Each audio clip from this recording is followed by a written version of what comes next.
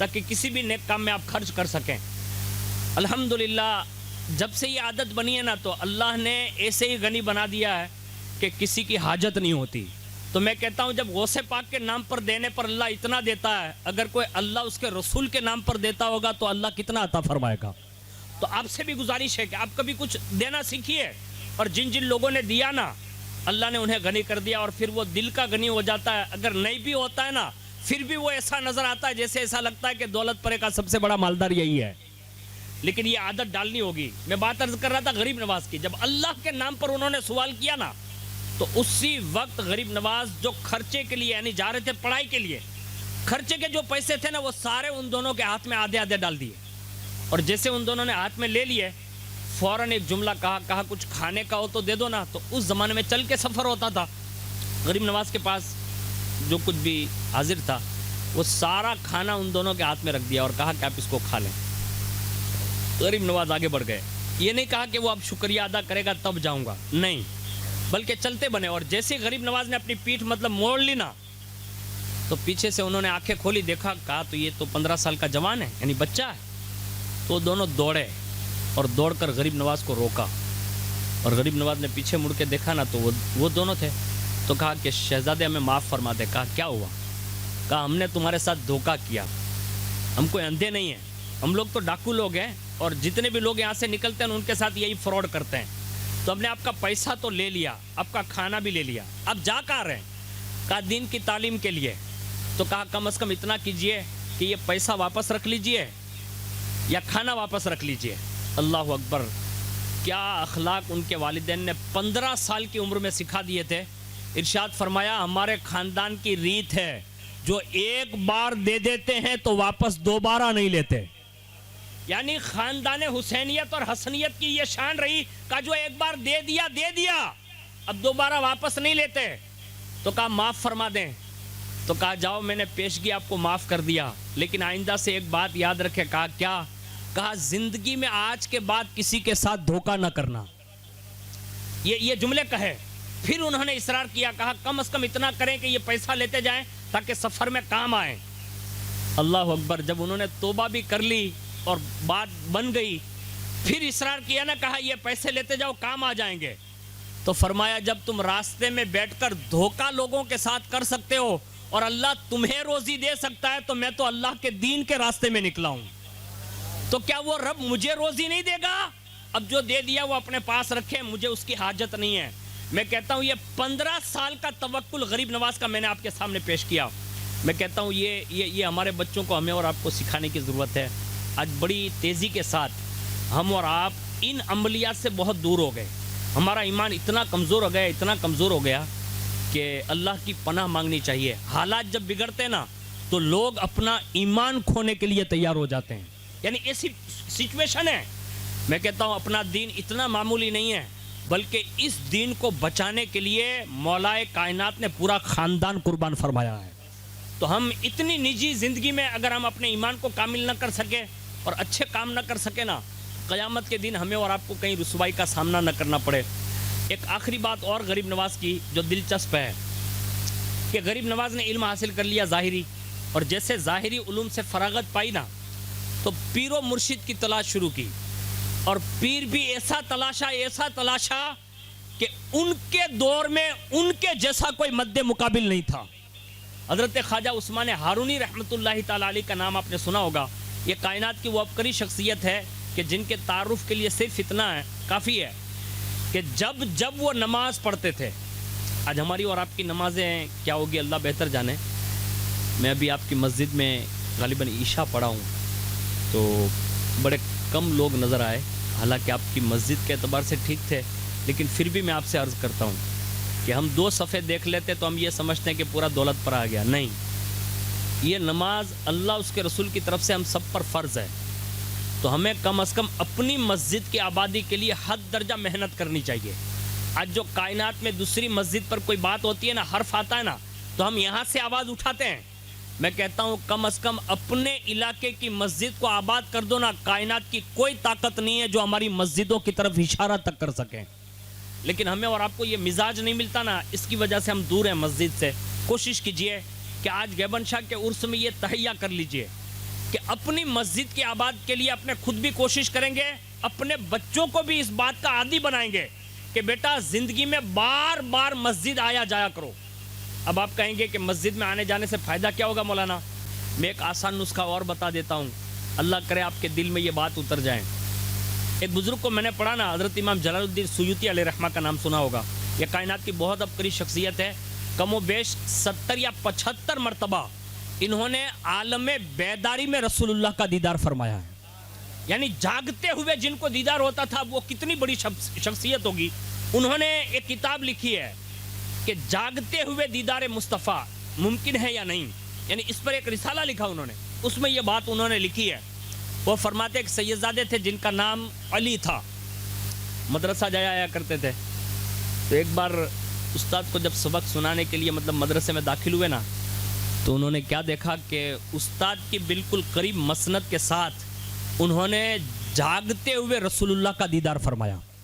یعنی حضور جلوہ فگن ہے اور وہ سبق سنانے آئے, اور جیسے ہی بیٹھے نا تو مولانا نے یہ کہا, ان کے استاد نے کہا صاحبزادے آج تمہارا سبق میں نہیں سنوں گا بلکہ خود تمہارے نانا جان سنیں گے.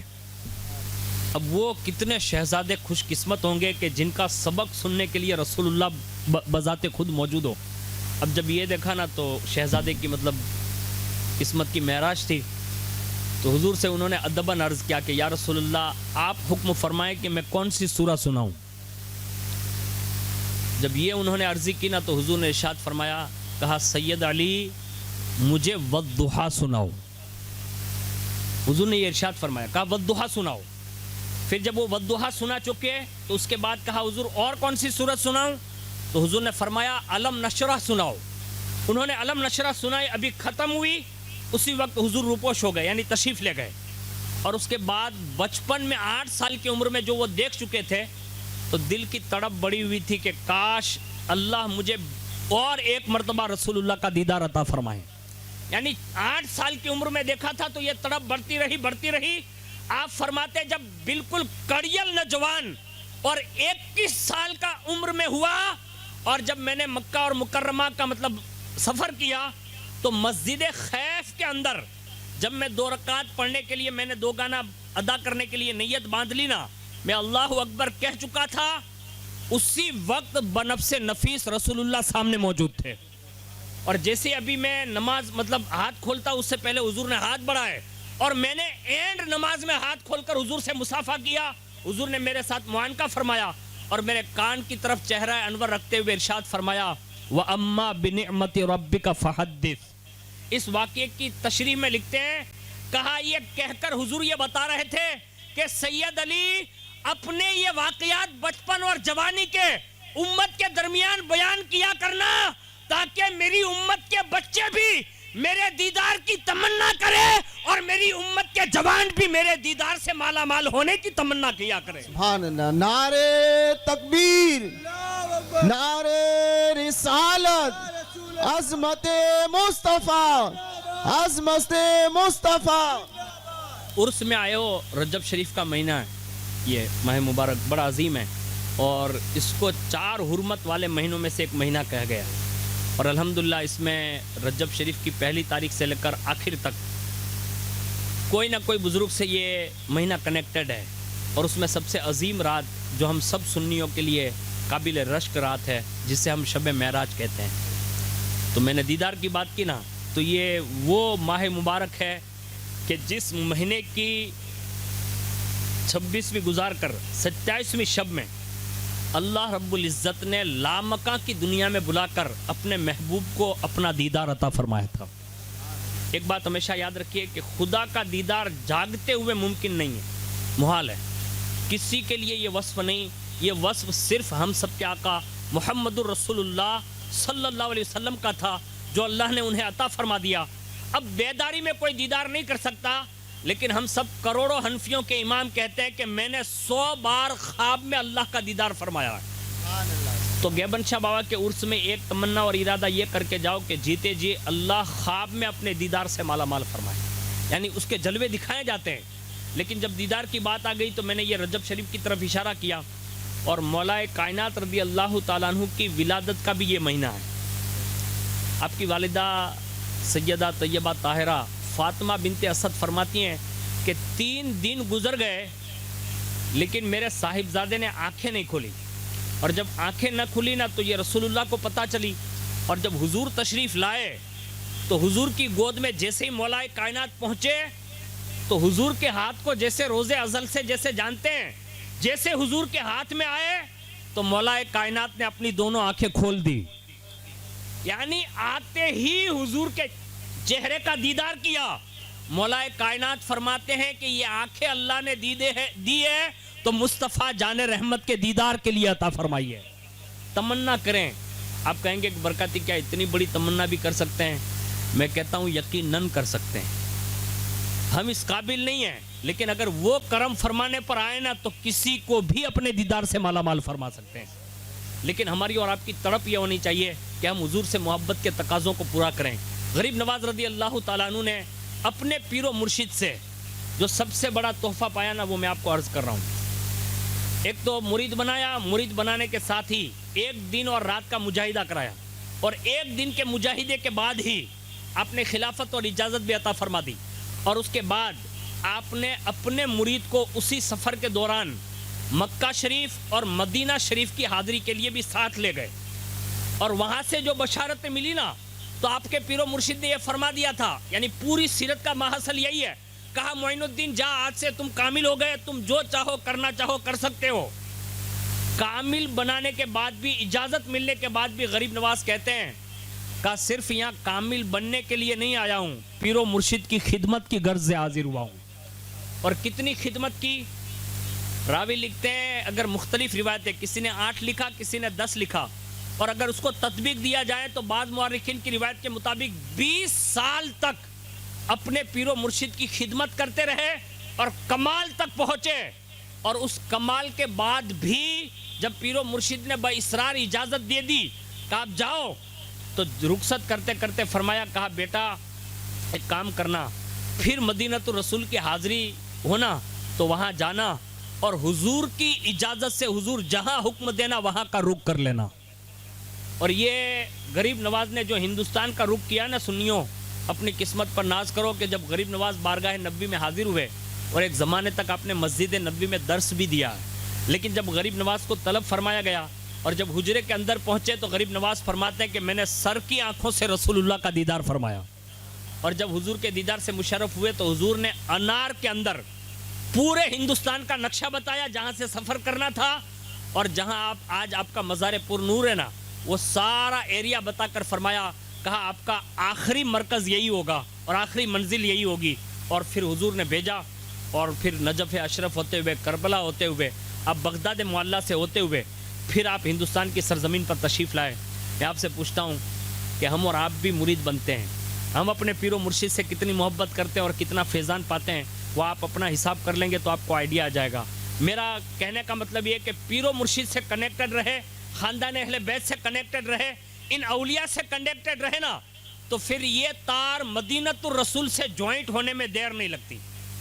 کنیکشن جتنا مضبوط آپ کا روحانی رہا نا، اتنی جلدی حضور کرم فرماتے ہیں، اور جس کے لیے حضور کرم فرما دیتے ہیں نا تو اس سے قرب خداوندی سے مالا مال فرما دیتے ہیں۔ تو یہ میں نے مولا کائنات کے حوالے سے اور غریب نواز کے حوالے سے یہ چند باتیں عرض کر دی۔ اب جو مجھے عمل کے حوالے سے بات عرض کرنی ہے، آج ہمارے یہاں بے عملی یعنی بد عملی آج بڑی تعداد کے ساتھ، مطلب ہماری ایک جنرلی طور پر عوام برائیوں کی طرف رائج ہے۔ اب اس برائیوں کا خاتمہ کرنے کے لیے لوگ کہتے ہیں کہ مولانا تقریر نہیں کرتے، پیر صاحب سمجھاتے نہیں، یعنی اکثر لوگوں کی یہی بات ہے کہ یہ مولانا تقریر نہیں کرتے، پیر صاحب سمجھاتے نہیں۔ میں آپ سے پوچھتا ہوں، ایک ایگزامپل دیتا ہوں، آپ خود ہی جواب دیں گے۔ شراب پینا حلال ہے؟ نہیں۔ جوا کھیلنا حلال ہے؟ نہیں۔ رشوت لینا حلال ہے؟ نہیں۔ سود لینا حلال ہے؟ نہیں۔ اس کا مطلب یہ ہوا کہ جو مولانا کو معلوم ہے وہ تو عوام کو بھی معلوم ہے، یعنی یہ اس کے باوجود بھی اب دیکھیے شادی وغیرہ کے معاملات ہوتے ہیں تو سینکڑوں رسمیں ہو جاتی ہے اور سینکڑوں ایسی چیزیں ہوتی ہیں جو ناجائز اور حرام ہوتی ہے، یہ سب کو معلوم ہے، عمل لوگ نہیں کر رہے ہیں۔ علماء کا کام تھا وما علینا الا البلاغ کہہ کر پہنچا دینا۔ اب آپ کہیں گے کہ برکاتی اب ان چیزوں کو روکنے کے لیے کوئی فارمولا ہے؟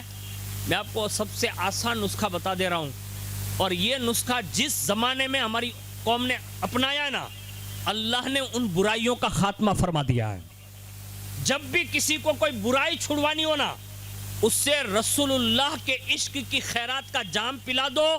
حضور کی محبت میں آج بھی یہ طاقت ہے کہ بڑی سے بڑی برائی کا اگر خاتمہ کوئی چیز کر سکتی ہے تو وہ مصطفیٰ جان رحمت کی محبت ہی کروا سکتی ہے۔ آپ کہیں گے کہ ایسا کسی زمانے میں ہوا، اس سے بڑھ کر اور کیا کہوں، جہاں 360 خداؤں کو پوجا جاتا تھا، 360 خداؤں کے پجاریوں کو اگر کسی نے ایک خدا کی بارگاہ میں لا کر سجدہ ریز کر دیا ہے نا، تو وہ کسی اور چیز نے نہیں، محمد عربی صلی اللہ علیہ وسلم کی محبت نے کر دیا ہے۔ اب خود دیکھ لیں غریب نواز کو، غریب نواز نے 3 کروڑ کافروں کو کلمہ پڑھا کر مسلمان بنایا۔ کیا پیش کیا؟ رسول اللہ کی محبت کا جام پیش کیا۔ اب مولا کائنات کو دیکھ لیں، آج بھی جو ان کے ذکر خیر کی لذت ہے نا، ہمارے یہاں تو مورخ نے ایک بات لکھی ہے، میرے پاس یہ کتاب ہے شیخ عبدالتواب صاحب کی، علی المرتضیٰ نام ہے اس کتاب کا، ہی نام ہے، پوری سیرت پر ہے، اور میرے خیال سے یہ اتنی ضخیم کتاب مولا کائنات کی شان میں جو 240 صفحے پر مشتمل ہے، اس میں انہوں نے بات لکھی ہے کہ مولا کائنات کی محبت کا عالم یہ ہے کہ حضرت بلال کے ساتھ مولا کائنات کہیں سفر کر رہے تھے تو فرمایا کہ بازار میں سے خربوزہ خرید لیتے ہیں۔ اب جب خربوزہ لا کر پیش کیا نا حضرت بلال نے، تو مولا کائنات نے اس خربوزے کو مطلب کھایا، اور جیسے کھایا تو منہ سے نکال دیا۔ ارشاد فرمایا یہ خربوزہ جو ہے نا میٹھا نہیں ہے، پھیکا ہے، یعنی اس میں مٹھاس نہیں ہے۔ تو حضرت بلال رضی اللہ تعالیٰ عنہ نے کہا کہ حضور کوئی دوسرا لے لیتے ہیں۔ تو ارشاد فرمایا بلال جانتے ہو کہ یہ خربوزے میں مٹھاس کیوں نہیں ہے؟ پوچھا حضور وہ تو نہیں پتا۔ کہا سن میں تجھے رسول اللہ کی حدیث سناتا ہوں، یعنی حضور کی حدیث سنائی، اور ارشاد فرمایا بلال حضور نے مجھ سے یوں ارشاد فرمایا تھا، کہا علی اللہ نے یہ فروٹ پھل جو ہے نا ان کے سامنے تمہاری محبت پیش فرمائی تھی، جس نے تمہاری محبت کو ایکسیپٹ کیا اللہ نے اس پھل اور فروٹ کو مٹھاس والا بنا دیا ہے، اور جس میٹھے پھل میں اگر پھیکا پن ہو یعنی مٹھاس چلی جائے تو فرمایا بلال سمجھنا کہ اس فروٹ نے میری محبت کو ایکسیپٹ نہیں کیا ہے۔ اب یہ دور دیکھ لیجئے آپ، میں تو یہ پھل فروٹ کی بات کرے، اور اس کو عربی میں ثمر کہتے ہیں، عربی میں اس کو ثمر کہتے ہیں۔ میں کہتا ہوں آج انسانوں کی محبت باقی ہے؟ اب ایک انسان کی محبت چلی جانے کے بعد آج ہماری اور آپ کی یہ نحوست پھل اور فروٹ پر کتنی گر رہی ہے، شاید آپ اس کو اندازہ نہیں لگائیں گے۔ آپ اپنے گھر پہ جا کے کل پیاز کاٹنا، میں نہیں کہتا ہوں کہ عورتوں کا کام کرنا، لیکن ایک بات ایگزامپل کے لیے کہہ رہا ہوں، ہم لوگ جب چھوٹے چھوٹے بچے تھے نا، ممی یا بہنیں یا بھابیاں وغیرہ جب پیاز کاٹتی ہوتی نا تو ہوتی دور، لیکن پیاز کی وجہ سے آنکھوں میں آنسو آ جاتے تھے۔ آج یہ پیاز کا یہ اثر کہاں چلا گیا؟ یعنی ہر وہ چیز جو لذت بری تھی اور اثر انداز تھی، ہر چیز میں سے لے لی گئی، اور اس کی سب سے بڑی وجہ یہ ہو گئی کہ آج کا انسان سے محبت کرنے والا نہیں رہا۔ سگا بیٹا باپ سے نفرت کر رہا ہے، سگی ماں بیٹے سے نفرت کر رہی ہے، سگی بیٹیاں ماں سے نفرت کر رہی ہے، ایک انسان دوسرے انسان سے نفرت کر رہا ہے۔ محبتوں کا پیغام دو۔ ان بزرگوں کی محبت کا پیغام ہمیں یہ سکھاتا ہے کہ جب رسول اللہ نے جانوروں تک کے حقوق پیش فرما کر ہمیں اور آپ کو جانوروں سے تک محبت کرنے کا حکم دیا ہے، تو مجھے بتاؤ اپنے ماں باپ سے محبت کرنے کا کتنا بڑا حکم دیا ہو۔ لیکن آج ہم اور آپ اس سے عاری ہو گئے نا، اس لیے یہ ساری برائیاں ہمارے اور آپ کے اندر داخل ہو گئی ہے۔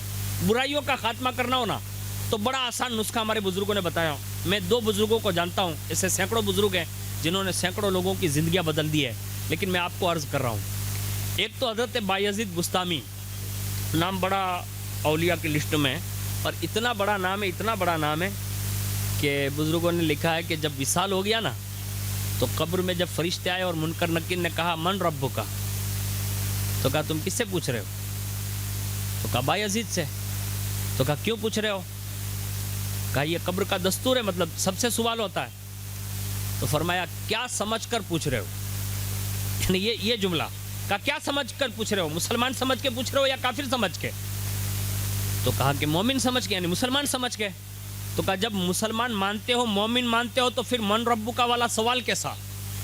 یعنی یہ فرشتوں سے باتیں کرتے ہیں، اور جب اس انداز میں باتیں کی نا، اس کے بعد ارشاد فرمایا فرشتوں اگر میں نے من ربکا کا جواب ربی اللہ کہہ بھی دیا اور وہاں سے اس نے منع کر دیا، یعنی وہاں سے اس نے منع کر دیا کہ بایزید میرا نہیں ہے، تو پھر میرا ربی اللہ کہنے سے کوئی فائدہ نہیں.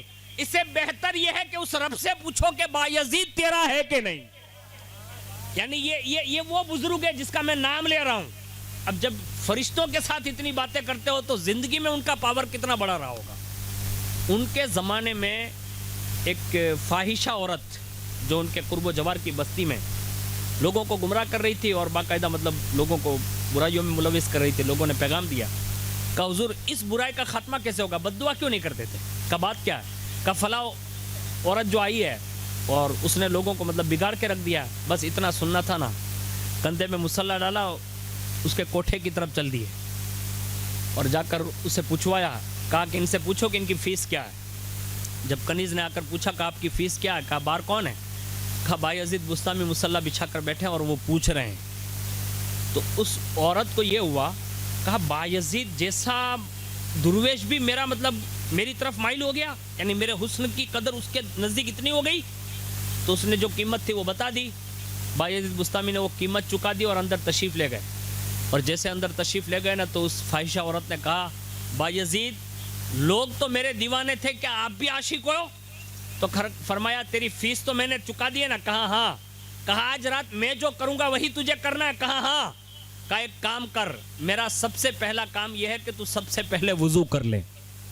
یعنی وضو کروایا اور باقاعدہ مسلح دوسرا تھا، کہا بچھا دے اور فرمایا میں جیسے کرتا ہوں نا ایسا کرتی جا. اس کی باتیں نہیں اپنی باتیں منوا لی اور کہا میں جیسا کرتا ہوں ایسا کرتی جا. اور جیسے ہی سجدے میں پہنچے نا تو سجدے کی حالت میں دل کی دنیا تو ان کی آباد تھی. رب سے عرض کیا، کہا مولا یہاں تک لانا بایزید کا کام ہے اور یہاں سے سر اٹھنے سے پہلے اس کے دل کو بدل دینا یہ تیری قدرت کا کمال ہے. یعنی لائے ان کو سجدے تک لائے. میں سوچ میں پڑ گیا کہ بایزید بستامی نے تسبیح نہیں پڑھوائی، وضو کروایا، ظاہری طہارت دے دی، اپنے پیچھے کھڑا کر کے سجدے تک. آخر یہ سجدہ کیوں کروایا؟ تو یہ حدیث پاک ہماری اور آپ کی رہنمائی کر رہی ہے کہ حضور فرماتے ہیں کہ جب بندہ سجدے میں ہوتا ہے نا تو اللہ سے سب سے زیادہ قریب ہو جاتا ہے. یہ رسول اللہ کا فرمان ہے اور قرآن کا بھی اسی طرح کا ایک مفہوم ہے کہ سجدہ کرنے سے بندے کو اللہ کا قرب نصیب ہوتا ہے. اور جب امتی سجدہ کرتا ہے نا تو سب سے بڑی خوشی مکین گنبد خضرا کو ہوتی ہے. تو بایزید بستامی نے ایک تو خدا کے قرب میں لا کر کھڑا کیا اور سجدے کا عمل کروایا تاکہ رسول اللہ راضی ہو جائیں. اور جب وہ سجدے سے سر اٹھایا اور اس کے بعد جب نماز سے سلام پھیرا نا تو فرمایا بایزید آج سے یہ کام نہیں ہوں گے جو پہلے کر چکی ہوں، آج سے وہی کام ہوں گے جس میں اللہ راضی ہوگا اور اس کا محبوب راضی ہوگا. یہ ایک سجدے میں زندگی بدل دی. آج ہمیں اور آپ کو بھی یہ کرنے کی ضرورت ہے کہ اللہ کے لیے کوشش کریں گے نا تو یہ برائیوں کا خاتمہ ناممکن نہیں بلکہ ممکن ہے. لوگ کہتے ہیں کہ یہ برائیاں مولانا اب جتنا بیان کر لو نا کبھی ختم نہیں ہوگی. میں آپ کو آسان لفظ بتاتا ہوں. سید صاحب ابھی قریب میں ہی مکہ شریف ہو کے آئے ہیں اور آپ لائیو دیکھتے ہوں گے. ابھی تو سوشل میڈیا کا دور ہے. احرام جو ہوتا ہے نا وہ باندھ کر لوگ جاتے ہیں، 2 ہی کپڑے ہوتے ہیں اور وہ بھی بغیر سلے ہوتے ہیں اور زبان پر سبحان اللہ والحمد للہ ولا الہ الا اللہ اس طرح کی تسبیحیں ہوتی ہیں. میں کہتا ہوں کہ آخر یہ حرم کعبہ میں جو یہ تسبیحات اور یہ کپڑے پہن کے جب آپ 1450 سال پیچھے چلے جائیں گے نا تو لوگ بغیر کپڑوں کے کعبے کا طواف کرتے تھے. ظاہر سی بات ہے، مورخین نے لکھا کہ حضور صلی اللہ علیہ وسلم کی آمد سے پہلے بغیر کپڑوں کا طواف ہوتا تھا اور باقاعدہ لوگ سیٹیاں بجاتے تھے، یعنی ڈھول بجاتے، تاشے بجاتے، سیٹیاں بجاتے، جس انداز میں چاہتے اس انداز میں یہ سب کام کرتے تھے. لیکن یارو حضور کے قدم پڑے نا تو حضور کے اعلان نبوت کے بعد اسی حرم پاک کا جب حج فرض ہوا نا تو محبوب نے اس طریقے کو بدلنے کے لیے جو ننگا طواف کرتے تھے نا انہیں کپڑے سفید عطا فرمائے اور جو باقاعدہ سیٹیاں اور تالیاں پڑھتے تھے رسول اللہ نے انہیں اللہ کی تسبیح اور تہلیل عطا فرمائی. یعنی جو 550 یا 600 سال پرانا رواج تھا اس کو ختم کرنے کے لیے رسول اللہ نے یہ طریقہ اپنایا. آج تک 1450 سال کے بعد بھی آج بھی وہی طریقہ رائج ہے جو محمد الرسول اللہ نے عطا فرمایا. میں کہتا ہوں یہ ممکنات میں سے ہے، تو بھی تو حضور نے یہ طریقہ ارشاد فرمایا نا. تو آج ہمیں بھی یہ کرنے کی ضرورت ہوگی، ورنہ عرس میرے خیال سے ہم تو سال میں ایک ہی بار مناتے ہیں. لیکن میں جوناگڑھ کی بات نہیں کرتا، پوری دنیا لیول پہ بات کرتا ہوں کہ ہمارا 12 مہینے میں سے 12 مہینوں کے 330 دن اب کیلنڈر دیکھ لیں، شاید کوئی ایک آدھ دو ایسے دن مل جاتے ہوں گے جس میں کسی کا عرس نہ ہوتا ہے نا.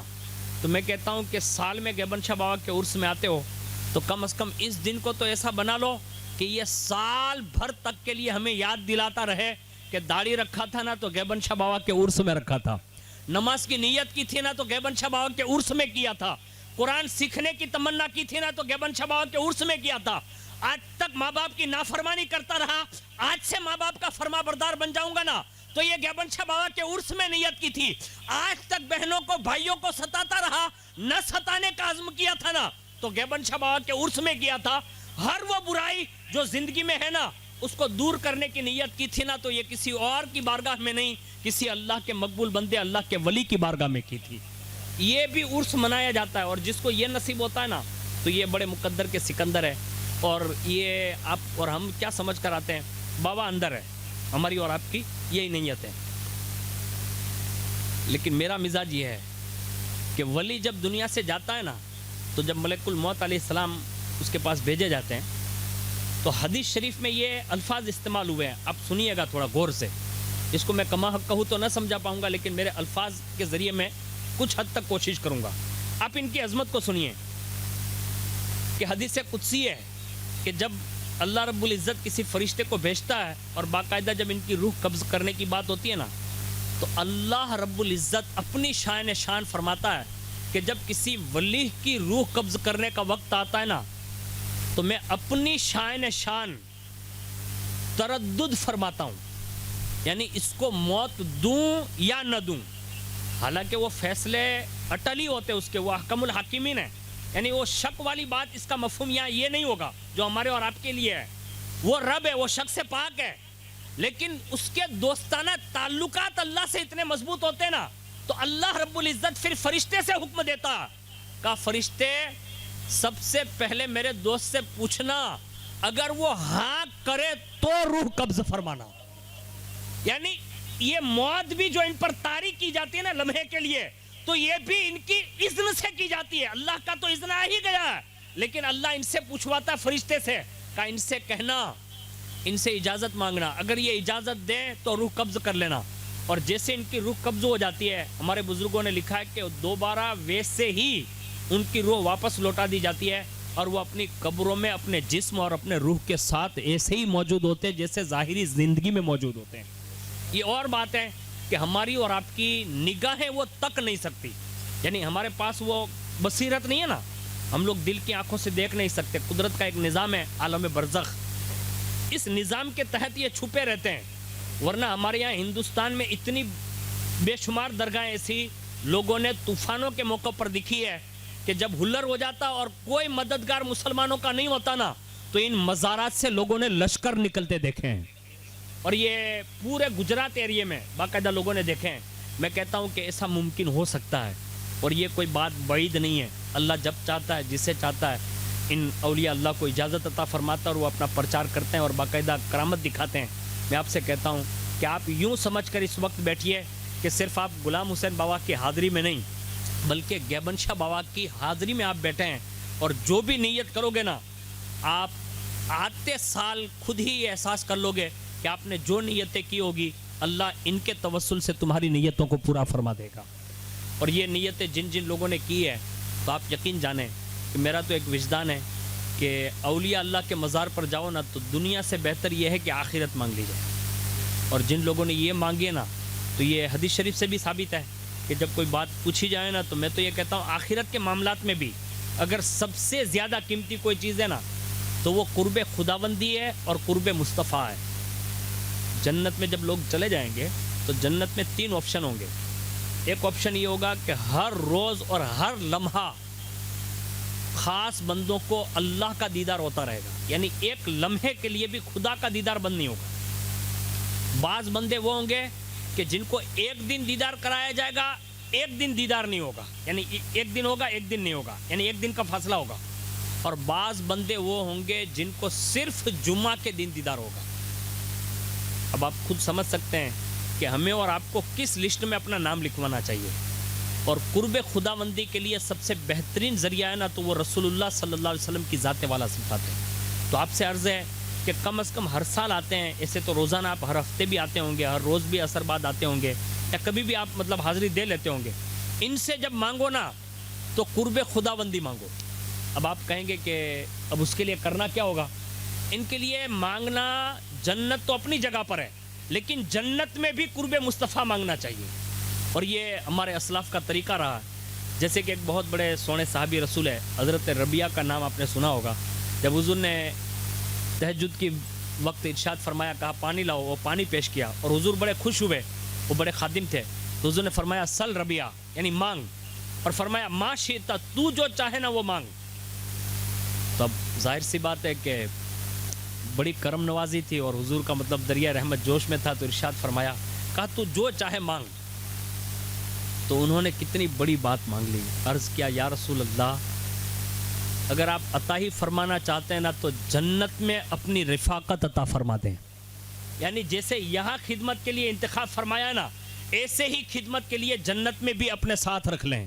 یعنی صرف انہوں نے جنت نہیں مانگی بلکہ رسول اللہ کے اس کہنے پر انہوں نے رسول اللہ کی خدمت اور قرب مصطفیٰ بھی مانگ لیا۔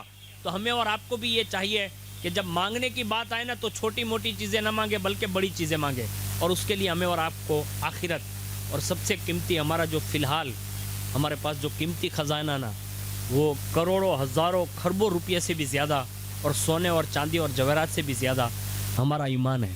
ہمارے بزرگوں نے فرمایا جب کسی مزار پر جاؤ تو صاحب مزار سے ڈائریکٹ ایسے بات کرو، حالانکہ آپ کو ان کا جواب سنا ہی نہیں دے گا، لیکن آپ جو بولیں گے نا آپ خود سن سکیں گے۔ آپ بات کریں اور بات میں ان سے یوں عرض کریں کہ آپ کے در پر آیا ہوں اور اپنا ایمان جو ہے نا بطور امانت رکھ کر جا رہا ہوں، اس ایمان کی حفاظت آپ فرمائیں گے۔ یہ اگر بندہ یہاں کہہ کر نکل جاتا ہے اور اللہ رب العزت نے ان کو یہ اختیار دیا ہوتا ہے کہ وہ کبھی بھی امانت میں خیانت نہیں کرتے، بائی چانس اگر کسی دور میں ایمان میں تزلزل پیدا ہوتا ہے تو ان کا روحانی پاور سہارا دیتا ہے اور وہ ہمارے ایمان کی حفاظت فرما لیتے ہیں۔ تو ایک قیمتی دولت اس کی بھی دعا مانگ کر جائیں، اور قیامت کے دن اور جنت القدس میں بھی داخلہ ہونا تو حضور کا قرب مانگ کر جائیں، ورنہ یہ چند روز کی دنیا ہے اور چند روز کے بعد دنیا چھوڑ کر چلا جانا ہے۔ اللہ تعالیٰ سے دعا کرتا ہوں کہ اللہ تعالیٰ ان ساری باتوں پر سب سے پہلے مجھے عمل کی توفیق عطا فرمائیں، اور اللہ رب العزت ساتھ میں ہم سب کو بھی اس پر عمل کرتے ہوئے زندگی گزارنے کی توفیق عطا فرمائیں۔ میں آپ تمام احباب کا شکر گزار ہوں کہ آپ نے کم و بیش 1 گھنٹے تک جو میری گفتگو سماعت فرمائی۔ اللہ تعالیٰ آپ کو دونوں جہان کی برکتوں سے مالا مال فرمائیں۔ بالخصوص جن کی دعوت پر میں یہاں حاضر ہوں، حضور والا خلیفہ حضور شیخ الاسلام حضرت علامہ مولانا سید محمد غلام حسین باپو قادری الجیلانی دامت برکاتہم القدسیہ، اللہ تعالیٰ سے دعا کریں کہ اللہ تعالیٰ حضور کے اہل بیت کا سایہ اور صاحبزادوں کا سایہ تا دیر ہمارے سروں پر قائم اور دائم فرمائیں۔ اللہ ان کی محبت میں زندہ رکھیں اور ان کی محبت میں ہی اللہ موت نصیب فرمائیں۔ قلندر لاہوری کہتے ہیں کہ محمد سے وفا تو نے تو ہم تیرے ہیں، یہ جہاں چیز ہے کیا لوہ قلم تیرے ہیں۔ اور امام عشق و محبت کہتے ہیں قادری کر، قادری رکھ، قادریوں میں اٹھا، قدر عبد القادر قدرت نما کے واسطے، اور 2 جہاں میں خادم آل رسول اللہ کر حضرت آل رسول مقتدا کے واسطے۔ آمین برحمتک یا ارحم الراحمین۔ السلام علیکم۔